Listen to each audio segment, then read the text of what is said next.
Hi, my name is Sophie Stephenson and I'm a Division I volleyball player. My transition from high school to college sports was kind of hard, and I left home 2 days after my high school graduation.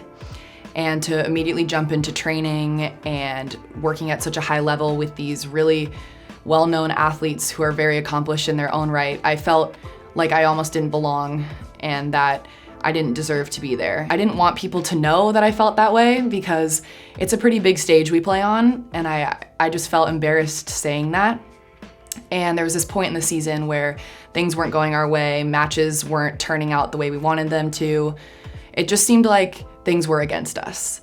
And we had this moment where we all came down into the team room, only the girls. And we had this moment where we came together and aired out everything.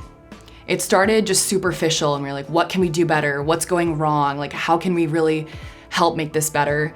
But we kept talking about it, and there was no action to follow it up.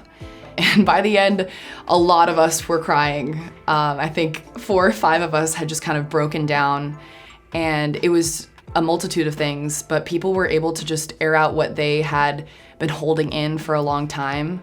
After I had said kind of what I'd been wanting to say this whole time, they looked at me and they told me, I've experienced the same thing, or I know, I understand, I know what you're going through, like, we're here for you. And that was the best thing they could do in that moment, because they can't help me change my whole mentality in one night, but they helped me see that they were there for me. After that meeting, while it was mainly talking of mental and self-talk, I felt like I played so much more freely. Immediately after that, the next practices, the next warm-ups, I just felt like I was swinging away, and while there was still some lingering feelings of like not feeling like I belonged, and it's hard to get rid of that, you might never, but I felt supported and I felt heard and I felt seen, and it allowed me to play how I wanted to.